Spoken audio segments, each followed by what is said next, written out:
Salut les amis, 15e fois que je refais cette vidéo, donc j'espère qu'elle va bien passer. Je voulais juste rebondir sur le live de Magic Dream, enfin de Johan, Axel et puis Dylan sur Room 66. Donc j'ai bien aimé le live, cette discussion, et à un moment, il parle on part sur un peu de la théorie, sur pourquoi faire écrire, pourquoi faire effacer, etc. Donc là, je vais pas forcément donner une justification dans cette vidéo là-dessus. Par contre, par j'aimerais parler de pourquoi faire écrire une information à un spectateur sur un bout de papier.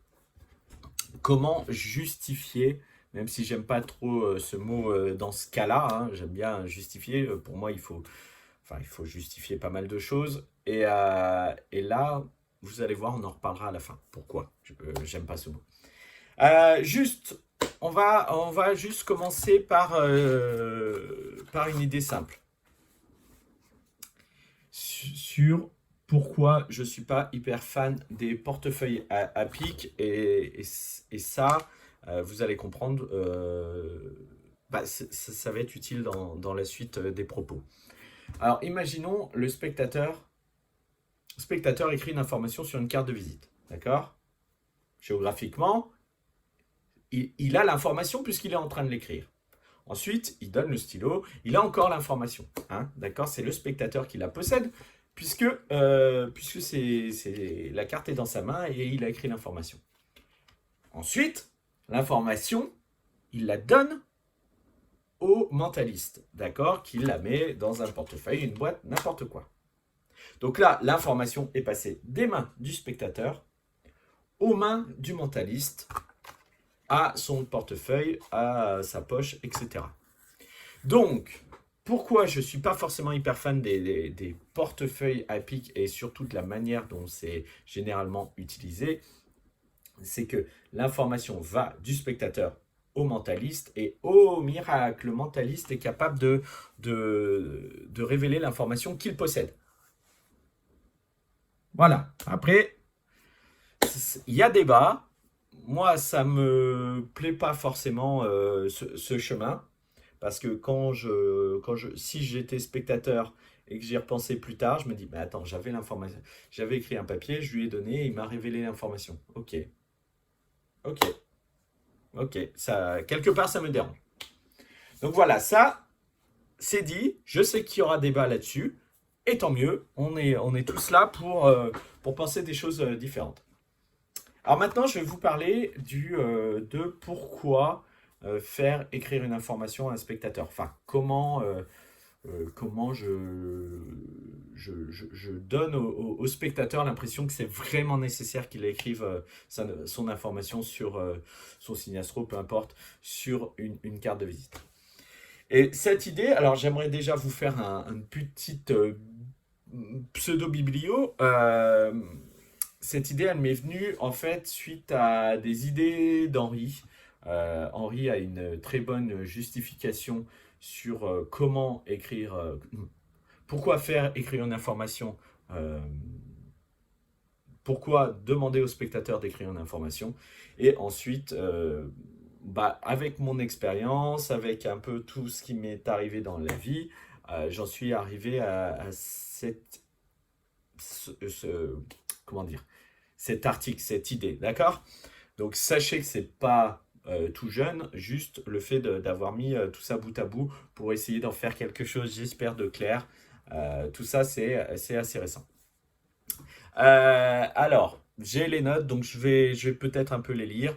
Quand je vais faire ça, ces parenthèses, je parle à vous. Et quand je les ai pas, c'est que je discute avec le spectateur. Donc, vous commencez l'expérience de mentalisme en annonçant au spectateur, écoute, je ne te connais pas. Toi, tu ne me connais pas. Je ne sais pas comment tu vas réagir à cette expérience, d'accord? D'ailleurs, toi, est-ce que tu sais comment tu vas réagir à cette expérience? Non, a priori. D'ailleurs, petite question, euh, as-tu déjà vécu une expérience de mentalisme? Si oui, combien de fois? Donc là, le spectateur, donc ça c'est parenthèse, hein. là, le spectateur vous dit oui, vous dit non, vous dit une fois, deux fois. Ah, si, j'ai vu Fabien Licard je suis fan de sa chaîne, etc. Donc j'en ai vécu, mais oui, mais à travers l'écran, etc. Mais en live, bah, zéro. Peu importe la réponse finalement. Ok, très bien. Autre question. Est-ce que ça t'est déjà arrivé de qu'on te pose une question, tu joues un jeu, Pictionary, tu as ton chef qui arrive dans ton bureau ou tu es dans une salle de réunion avec ton chef et là il te demande, au fait, donne-moi, est-ce que tu connais le nom de la dame que tu as vue il y a 2 jours j'ai besoin de la contacter. Ok, et là vous êtes là. Oui, attends, comment ah, vous savez qu'en fait elle a le prénom d'une couleur, que c'est lié à une couleur et qu'il y a un écrivain qui s'appelle comme ça, impossible de le dire. Mais je l'ai sur le bout de la langue. Et là, vous regardez vos notes et c'est Madame Rousseau. Donc, heureusement que vous aviez écrit Madame Rousseau, etc., de la société Intel. Et est-ce que ça t'est déjà arrivé, toi, monsieur le spectateur, d'avoir cette sensation? Donc là, le spectateur vous répond normalement oui, hein, et on a tous vécu cette expérience. Ah oui, et combien de fois?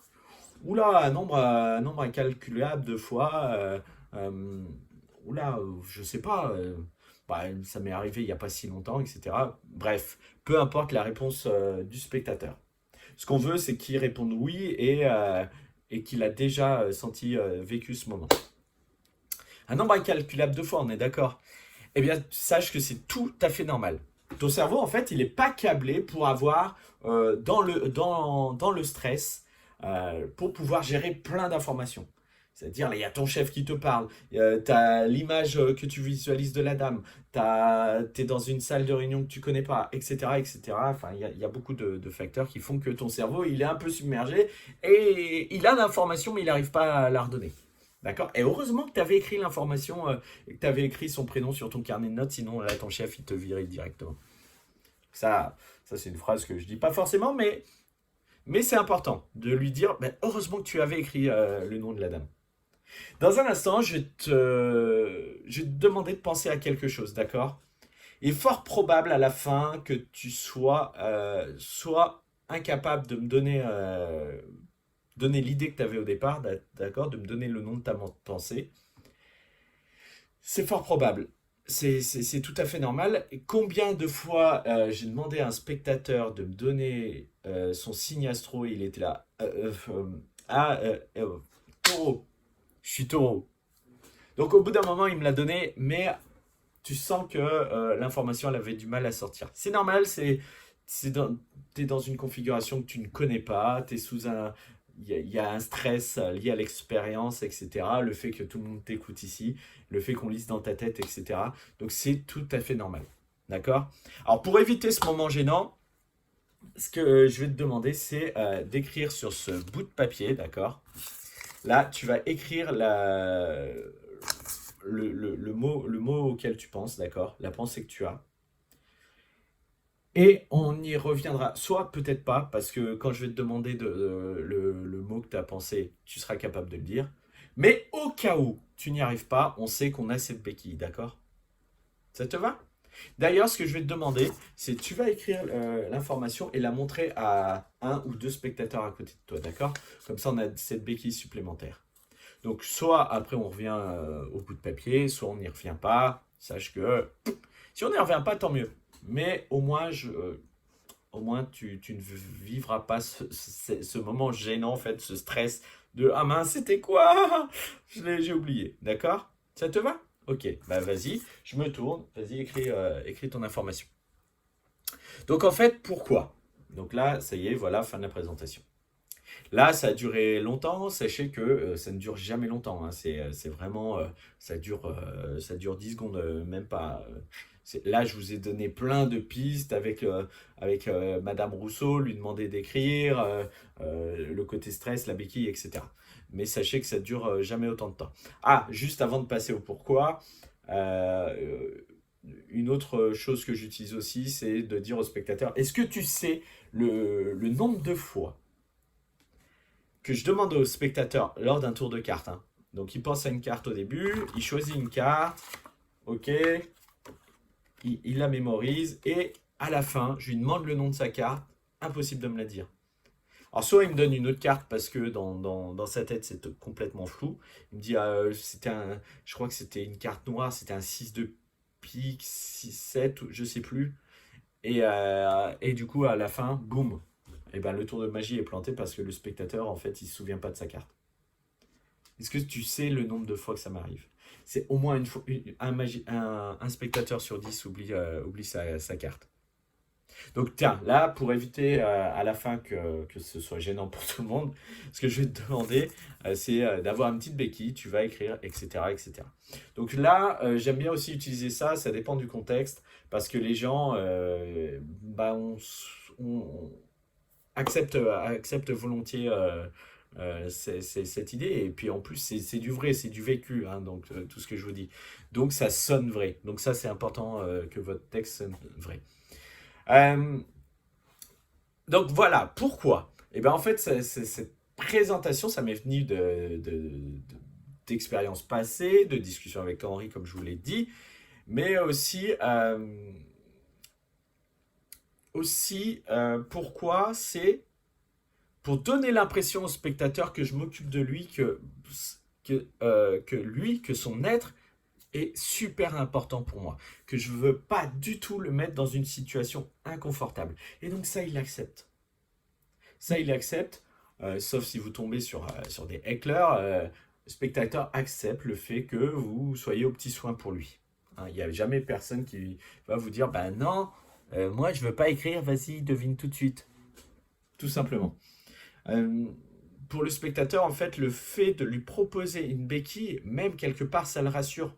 Parce que bon nombre de spectateurs, vous leur demandez, vous leur dites, tiens, tu vas participer à une expérience. Là, déjà, ils sont en état de stress. Oh punaise, j'espère que ça va pas se planter. Oh là là, j'espère me souvenir. Oh là là, j'espère bien faire ce qu'il me dit. Si j'y arrive pas, il y a tout le monde qui me regarde, etc., etc.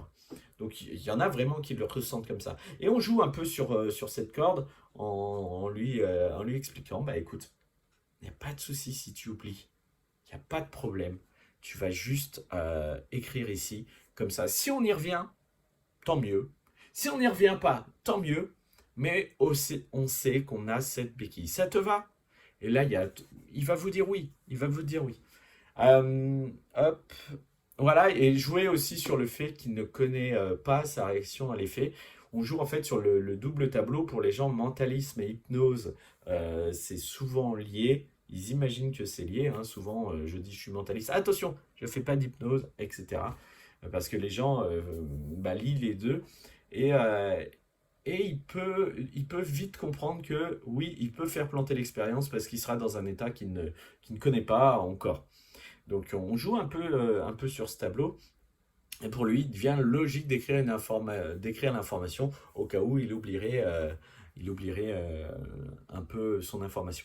Donc voilà comment succinctement, donc là je vous ai donné plein de pistes, plein d'axes de présentation.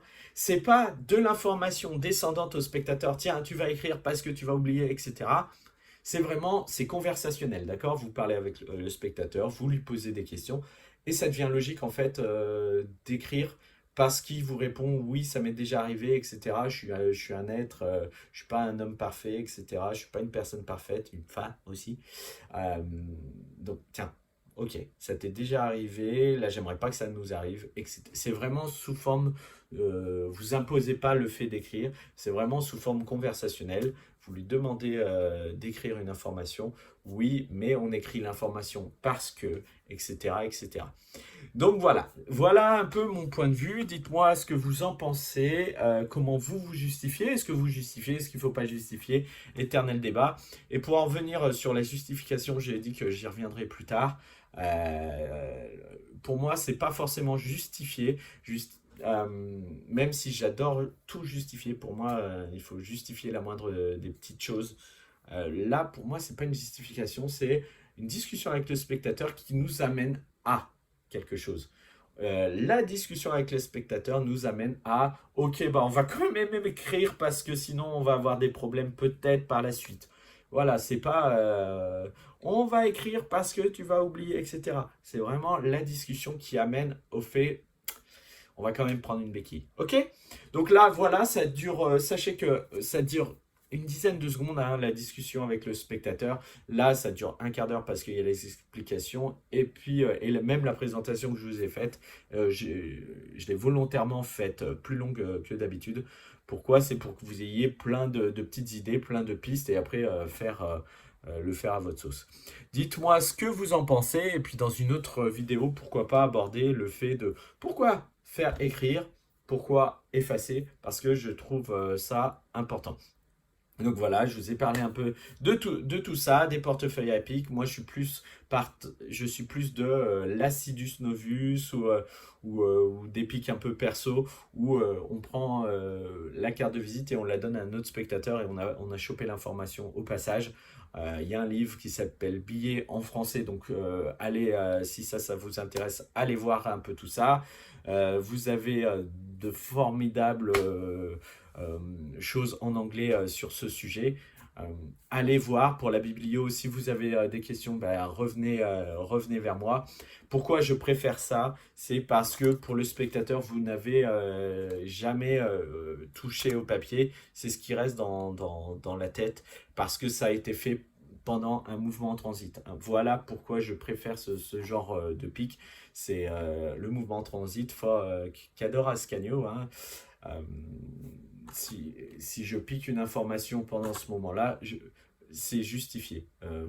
C'est justifié par le fait que je prenne une carte, je la dépose à un endroit, et là, on oublie ce mouvement. Enfin bref, je ne vais pas vous faire une conférence sur le mouvement en transit. Je vous invite aussi à aller voir Ascanio. Donc voilà les copains, j'espère que ça vous plaît. Je ne pensais pas faire 17 minutes sur le sujet. Mais j'espère que ça vous a plu. N'hésitez pas à laisser vos commentaires, ce que vous pensez un peu de ma présentation, est-ce que c'est utile, pas utile, et aussi bah, débattez, hein, débattons, c'est le principe des groupes. Bis, à plus, ciao.